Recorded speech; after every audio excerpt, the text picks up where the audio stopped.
حضرت خواجہ حسن بصری رحمۃ اللہ علیہ کی ایک مریدنی تھی۔ اس کا ایک بیٹا تھا جو بہت سرکش تھا۔ دنیا میں ایسا کوئی گناہ شاید نہیں ہوگا جو اس نے نہ کیا ہو۔ ایک دن سخت بیمار ہو گیا، قریب الموت ہوا تو ماں کی گود میں سر رکھ کر کہنے لگا، اماں جب مجھے موت آئے تو اے اماں اپنے پیر و مرشد سے میرا جنازہ پڑھانے کی سفارش کرنا۔ اگر وہ آئیں گے تو لوگ میرے جنازے کو کندھا دیں گے، ورنہ میں نے نیکی کا کوئی کام کیا ہی نہیں ہے۔ جب طبیعت بگڑنے لگی تو ماں حضرت خواجہ حسن بصری رحمۃ اللہ علیہ کے پاس گئی کہ یا حضرت میرا بیٹا موت و حیات کی کشمکش میں ہے، اس نے آپ سے جنازہ پڑھانے کی سفارش کی ہے۔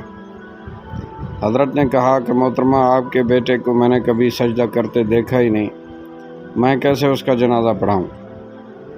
ماں بوجھل قدموں کے ساتھ ناکام واپس لوٹی اور بیٹے سے کہا، بیٹا اگر زندگی میں میری ایک بات مانی ہوتی تو آج میرے مرشد نماز جنازہ پڑھانے سے انکار نہ کرتے۔ بیٹا حسرت بھری آنکھوں سے ماں کی بے چینی کو دیکھتا رہا، رونے لگا، بولا اماں جب مجھے موت آئے تو میرے پاؤں کو رسی سے باندھ کر سارے شہر میں گھسیٹنا اور یہ آواز لگانا کہ جو اللہ تعالیٰ کی نافرمانی کرتا ہے، جو اس کا حکم نہیں مانتا، اس کا یہی حشر ہوگا۔ اور ماں پھر مجھے دفنانا نہیں، مجھے اس شہر کی سب سے گندی جگہ پھینکنا تاکہ لوگ مجھ سے عبرت پکڑیں۔ اس حالت میں اس لڑکے کو موت آ گئی، روح پرواز کر گئی۔ وفات کے چند لمحات کے بعد دروازے پر دستک ہوئی۔ ماں نے دروازہ کھولا تو دیکھا کہ حضرت خواجہ حسن بصری رضی اللہ عنہ کھڑے تھے۔ کہنے لگے میں جنازہ پڑھانے آیا ہوں۔ ماں بولی، حضرت میرا بیٹا فوت ہو گیا، یہ صرف میں اور اللہ جانتا ہے، آپ کو کیسے پتہ؟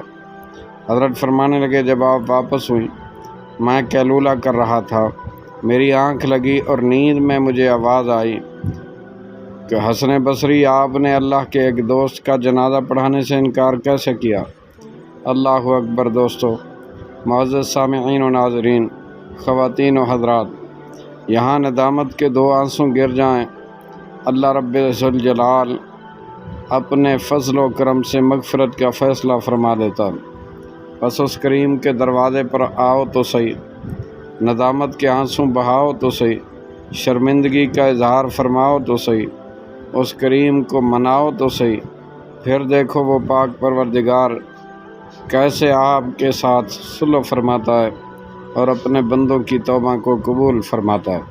اللہ ہمیں موت سے قبل میرے اللہ گناہوں سے توبہ کی توفیق نصیب فرما، گناہوں سے بچا کر ہمیں نیکی اور صالحیت والی، اچھے اعمال والی، سید الانبیاء صلی اللہ علیہ وسلم کی رضا والی زندگی نصیب فرما اور ہمیں خاتمہ ایمان پہ عطا فرما، آمین بحرمت سید الابرار والمرسلین۔